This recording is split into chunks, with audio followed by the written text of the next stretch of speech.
The big game is fast approaching, but wait, you still haven't got your tickets. You've spent hours searching, but you're still confused about ticket prices. Time to stop searching. Visit ticketcompare.com. We compare ticket prices for all the popular leagues and tournaments for you. We work only with the most trustworthy sites, so you can have peace of mind when buying your tickets. Compare prices, buy tickets, get to the game. Ticketcompare.com. Buying tickets made simple. Pointing set of results recently, but with no game last week, how did you use the mini break to your advantage?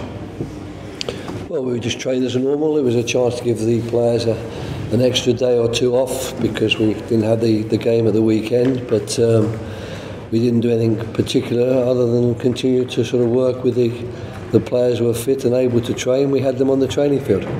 And often these occasions where you have a free weekend can be quite good to bring a bit of unity to the squad, and obviously with this tough period coming up and the business end of the season, that's quite a good thing in some respects. Well, it would be good to bring unity to the squad if we had the full squad. We have so many players missing at the moment that it's a somewhat strange situation, and we're going to have to live with that for a few more weeks, I feel, until perhaps after the next big break, which is for internationals. But we try to use the time as wise as we can, and we try and make certain that all of our training sessions have got some relevance to the way we try to play. And of course a lot of the time is then spent on players who maybe weren't playing a couple of months ago when we were actually doing quite well and getting some good results. Because those players are no longer around, we're doing some work on the players who have come in to try and take their place. As for the Premier League this season, it seems quite incredible that anyone from Bournemouth in 10th right down to West Brom propping up the table feels like they're very much in a relegation battle. For you as a manager right in the heart of it, what does it feel like for you? Well, I think you've explained it or described it perfectly. I mean, it feels like a relegation battle because that's what it is. You know, we're all of us aware that from one game to the next you can change positions and get closer to the middle of the table or closer to the bottom of the table. And we're all aware, I think, that that's going to happen on several occasions. I don't think it's going to be a one-off. I think in the 11 games that we have still to play, there's going to be quite a lot of twists and turns and people going up ladders and down snakes, because that's the nature of the league at this moment in time. So I think we're all aware of that. And as a manager or coach, all you can do is try and prepare your team for each game and get what you can from that game, and hopefully the thing you get from the game lifts you up and doesn't push you down. Everyone talks about the 40-point being the target for safety. Have you got a points target in mind that you think will keep Palace in the Premier League? No, what I have in mind, quite frankly, is that day when I have what I think is a full Palace squad to choose from, the same sort of squad I was choosing from in the months of October and November.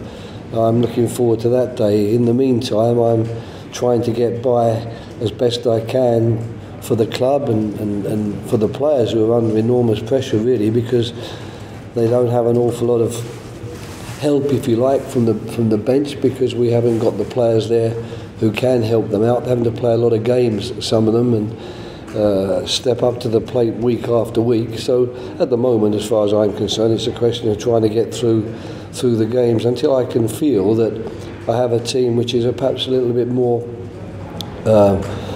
relative, or a bit more of the Palace team that we had a couple of months ago. At the moment, we're missing that enormously. The changes are quite drastic. Let's talk about the team news ahead of the weekend then. What's the latest, and anyone back that has been injured? No one back, and more gone. So I have to take a list these days of players, otherwise I forget them. But there's 12 senior players injured. And of that 12, let's say 6 or 7 of them were playing regularly for me in that period in October, November. So it's a very, very different team at the moment. And in terms of getting players back, the only 2 that we will get back within the next week or 2 are Schlupp and Kelly, possibly Ward, and possibly Sacco. But the others, you know, are still long term, and we'll have to wait possibly until after the international break before we can get them back on the field of play. What's the latest with Wilfried Zaha? Doing very well. He's way ahead of schedule. His attitude, his desire to get back on the field is quite outstanding. I don't think I've come across anyone any better in my career than him in that respect. He's much further forward than we thought he would be, but that still means that we're looking at several weeks ahead before we can really count on him, I think. But knowing Wilf, he's already moved much further ahead than we thought. You know, no one thought he'd be fit until perhaps several weeks after the international break. Now we're bringing that period closer because we think we might get him back early. And if we do, it's great credit to the staff here, the medical staff, but even greater credit to himself because he's actually much further forward than medically should be at this stage. And obviously we know about his quality, you touched upon it there, we've seen it week in, week out on the television. How much of a boost will that be, like you say, him coming back ahead of time, not just for the 11 but for the whole club? Oh yes, it would be a boost. Joanne was showing some figures before I came in, some statistic that we're top of a most tackled league. Well, that's because we have players like Wilf who run with the ball. If you have players who run with the ball, that's where the tackles and the fouls come about. And of course it creates problems for the opposition having players who can run with the ball. So we'll miss him in that respect, or have missed him, and will in the games to come. But the sooner we get him back, the better it will be for everybody, not least of all the team. And just lastly on the team, what's the latest with Sacco? You said potentially he may be back soon. How soon? Yeah, we thought he was going to be back, but he's still feeling his calf injury. So at the moment he's making it clear he doesn't feel confident enough to play. I'm disappointed in that because I thought we would get him back after the Newcastle second half when he played so well, but it hasn't turned out that way. So we just have to wait and see. It's really when he lets us know that he feels ready, then we'll use him. 12 injuries, but you've still got a Premier League game at the weekend. Yes. How do you prepare, and what are your thoughts ahead of a match with a Tottenham team that are in great form at the moment? Well, it was always going to be a very difficult game. I think even if I could have, kept resuscitate these 12 players and add them to the ones we got, which would give us a very, very good squad, it would still be a very tough game because, whichever way you look at it, we're a bottom of the table team at the moment, and they're chasing not only Champions League honours, they're chasing the second place in the league. So we knew it was going to be a tough game. It gets a bit harder, but I still think the 11 players that we'll start the game with are more than competitive. I think we'll be capable of giving them a very good game if we can play the best football we can play, as we did, I thought, at Wembley when we lost the game 1-0. The problem, of course, is if we get further injuries in the game, we are getting very, very short of experienced and quality players who could actually go in. It would be a lot of younger players from our under-23 squad. Be a great opportunity for them if that comes up, but it'll be a big ask for them to go and play against Tottenham in their first competitive game for the team. Spurs have lost just once in their last 19 games in all competitions. But can you take inspiration from the way Rochdale played in that FA Cup game? As a manager, you always get answered those questions, and they're almost impossible to answer because the fact is, it wasn't the same Tottenham team that we're playing for a start, and it's a cup game on a very different pitch. It's a very different atmosphere, and it's a game really where one team dominates and the other defends well and defends for their lives and does some wonderful stuff and incredible blocks and goal line clearances. That's not going to be that type of game, so I don't quite know where you get inspiration from that. It's just a reminder in football that there are no definites, and even if you're the ultimate favourites to win a game, it doesn't mean to say you will win the game. You've got to play the game first, and lots of things can happen in that game. And you might come against the Rochdale, who do very, very well against you and surprise you, and you don't get the result that everyone expects. So in that respect, if you call that giving inspiration, I guess you can say, yeah, you get inspiration, but it doesn't help us in any way because, we aren't Rochdale. The game isn't being played in Rochdale. It's not being played against a different Tottenham team, and it's a Premier League match. So unfortunately, it doesn't have a great influence on my thinking, if I'm to be brutally honest. Last couple from me. You'll be coming up against a familiar player potentially in Harry Kane, who obviously since you worked with him at England, he just seems to have excelled season upon season. How do you stop someone who's in such incredible form? With great difficulty, I suppose, is the simple answer to that one. He is in great form. He's been in great form over the last couple of seasons. He's scoring goals for fun. He's got all the qualities that you need in a centre forward. He has no particular weaknesses. He's playing in a good team that feed him well and provide the opportunities. And of course, he's shown what a great finisher he is when those opportunities come his way. All we can try and do is limit those opportunities, really, because you know that if he gets enough of them, he will score the goals that the team needs. So we'll have to work very hard to stop the service to him, of course, like all teams try to do, and then just try to make certain that he doesn't get too many free hits at our goal, that at least there's someone trying to put him off at least. You've worked with so many players over your career. Would you say that he's the best striker you've ever worked with? I don't make comparisons, and I guess Ronaldo might be a little bit concerned about that. If I was to say he's the best, I'd be getting a phone call from him, and Roberto Baggio, they might be reminding me a little bit about their presence, but I don't make comparisons.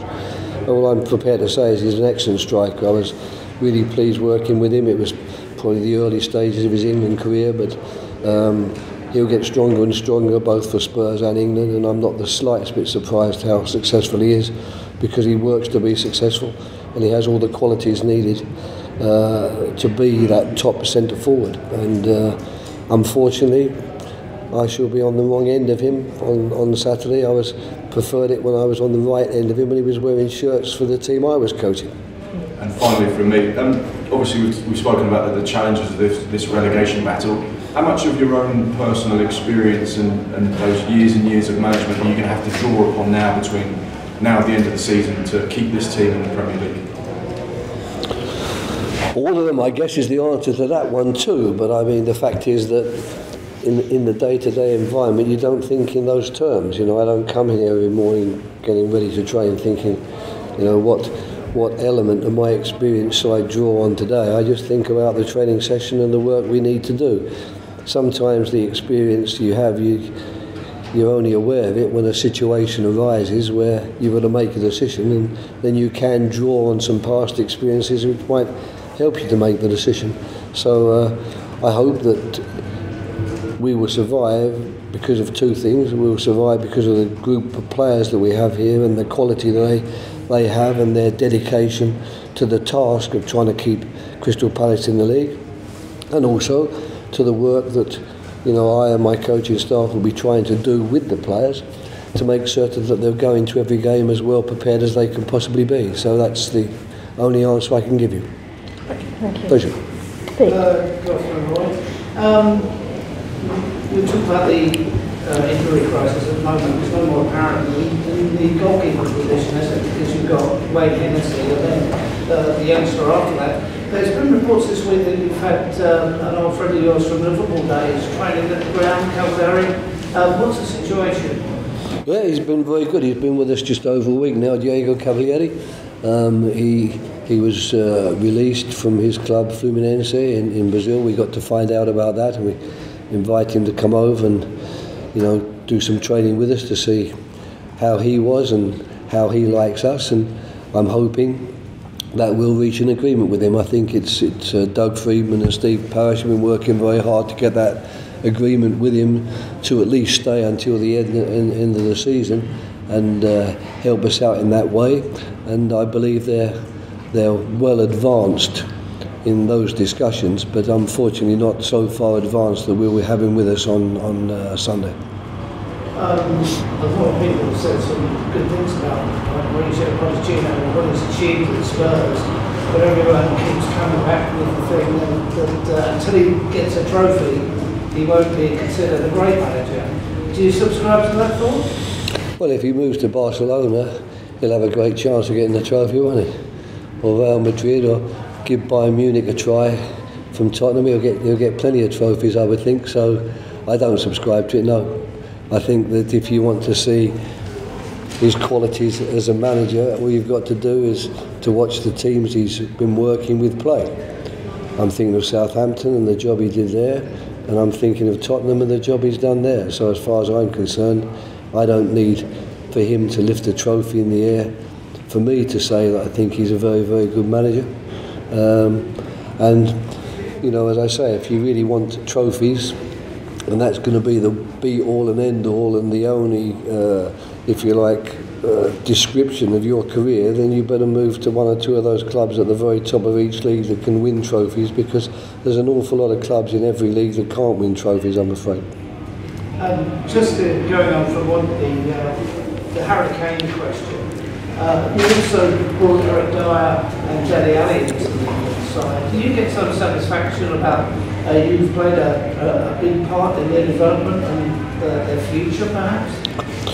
Well, there was 5 Tottenham players. There was Danny Rose and Carl Walker as well. I think I would like to take some credit for their England careers, and the fact that, you know, I was able to introduce them and give them the encouragement and the support I think they needed at the time.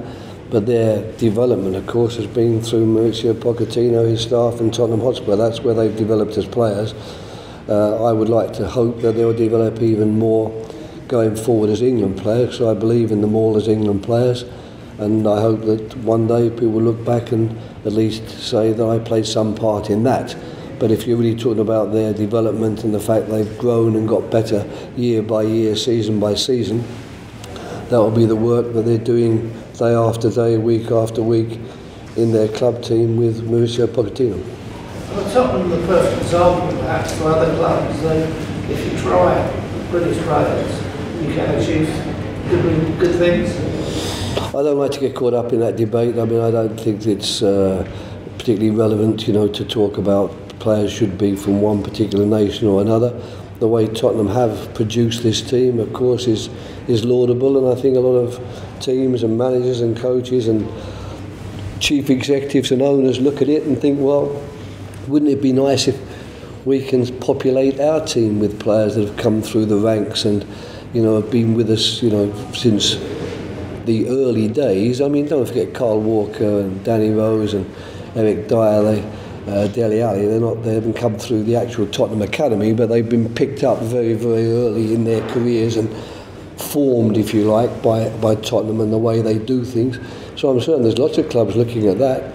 Unfortunately, it's easier said than done, and you know, it's even if you do good work in your academies, you need the raw material. You need to make certain the raw material is going into players who can make good use of it and become good players as a result of it. Thank you. Okay, that ends the broadcast section.